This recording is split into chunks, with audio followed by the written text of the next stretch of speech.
My name's Sue Bampton. I'm the Managing Director of GrowTech Landscape Solutions, a landscape design, horticultural and landscaping construction firm on the Gold Coast in Queensland, Australia. I did my study with Australian Correspondence School back in the 90s. In fact, I think I actually did my horticulture too in the late 80s.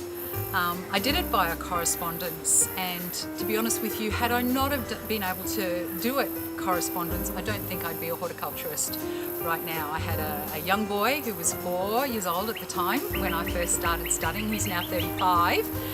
I was working as an interior designer, and my husband had a fairly large plumbing construction company.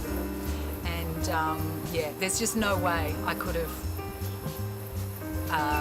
studied what I did if I had to go to college or into school to do so. At that time, I was an interior designer, and what I was finding was we were putting all of this energy into the interior of the homes and the paint colours of the exterior of the homes, but the gardens, you know, the $1 million homes in Sanctuary Cove at the time, these were the first ones that were built in that estate back then. The gardens were atrocious, and I really started to look at the space around the house and thought, wouldn't it be nice if all that effort that we put into the interior of the home, we could actually replicate or merge in with the gardens that were growing around that home at the time. So that's where my interest in horticulture began.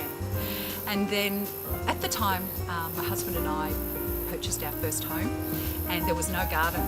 So this became my teacher and a perfect opportunity to experiment with the soil and the plants that at the time I was experimenting with. So my business has been operating for 30 years, just over 30 years now. It's called GrowTech Landscape Solutions. We have, so that's 30 years here on the Gold Coast. We have 3 members of the team in office every day. Elle, who's our projects liaison manager, and she looks after, once the client has, she sends the quotes. Once the client comes back and says, yes, I'd like to proceed with the landscape planning phase, she then looks after that client from then all the way through the process that we go through with them. So we may just do a landscape design plan for that client and send them off into the world to build it at their own pace or with their own team of landscapers. Or the client may ask us to help them bring a team together and construct that project. So she babysits that project right through until the client is delighted at the end of the project. We have Katana, who's our apprentice horticulturist, and she was recently named the BMM Award Winner of the Year, which is a huge accomplishment for a young 20-year-old apprentice horticulturist. She's off to England in a couple of months' time, and we'll be working with some of the famous names in horticulture and landscaping for the month of May, which is very exciting for her, and we're very, very proud to have her as a member of our team. We have a landscape designer, Jared, who works with me every day on all our landscape planning. And then we have all our landscape teams, and that can be anyone from just our general landscapers to our carpenters, to our pavers, to our tilers, to our concreters, to our pergola builders. We have a massive team, so we're as big or as small as we need to be depending on the seasons, depending on the project. Some of our projects are $30,000, some of our projects are $500,000. So we pull together this wonderful team of people that I've been collecting over the years and can accomplish anything that the client requires. We draw up the plans, as I said, and then if required, we introduce the client to the most suitable tradespeople who can assist them with their project. We brief the team, they quote directly to the client for the manual sides of the project, and our own GrowTech team quotes on us and assists with the supply of plants, the placement of plants, the supply and distribution of soil treatments, composts, and fertilisers needed to go into the project. What inspired me to work in landscaping was a love of plants. I fell in love with cottage garden plants. Being here in the subtropics, I didn't understand at the moment that I couldn't grow foxgloves and delphiniums and tulips and daffodils and, you know, some of the really beautiful shrub roses. But I learned that in time. We do have our subtropical versions of some of these plants. So it was a real fun experimental time in my first garden, playing with cottage gardens. And I guess over the last 30 years what I found is that a subtropical garden, particularly that's low maintenance, is not necessarily cottage garden plants.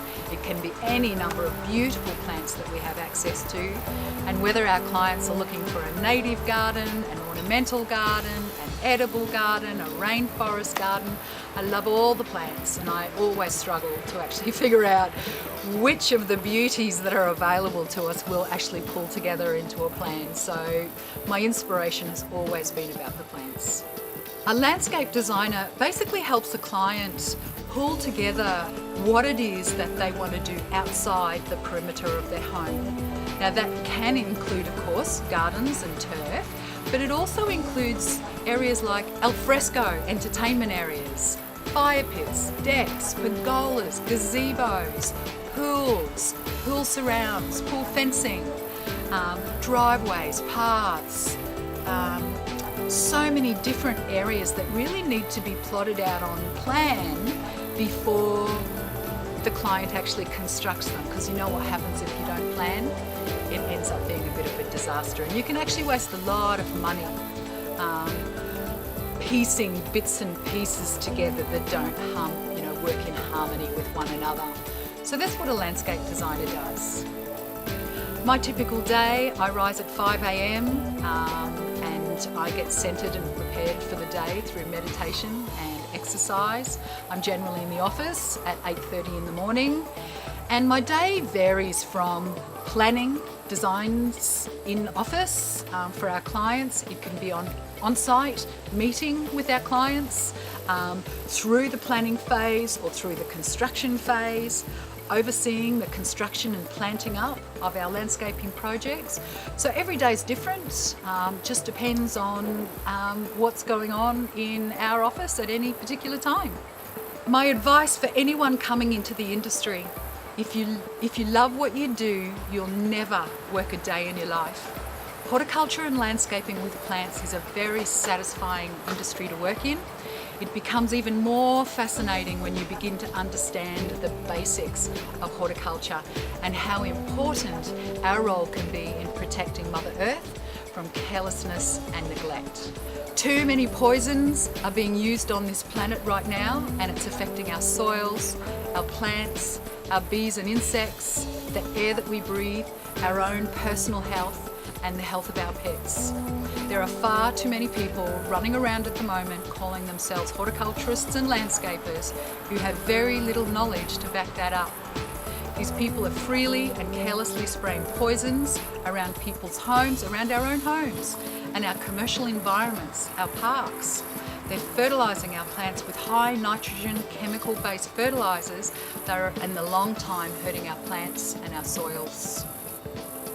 They're hacking away at our plants and have no knowledge of how to correctly prune them, hence everything being boxed into hedges that we see everywhere in the city that I live in. So my advice is, if you are going to enter into this industry, learn all you can about whatever knowledge it is you want to share with your clients. If you're going to do something, anything, do it to the best of your ability each day, so that at the end of every day you can relax and feel satisfied and fulfilled with your contribution and sharing of knowledge with others, whilst here living this life on this earth. I highly recommend John Mason and his team as a very, very knowledgeable team of teachers and guides on so many subjects. I mean, they really were the foundation.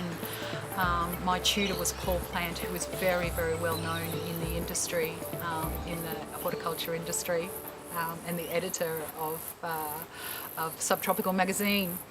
But I had a wonderful foundational learning with John and the team, and I can highly recommend them to you if you're interested in going into horticulture.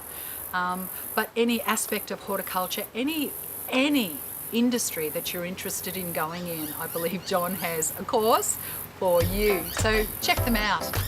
I have nothing but wonderful, good things to say about them. Thank you.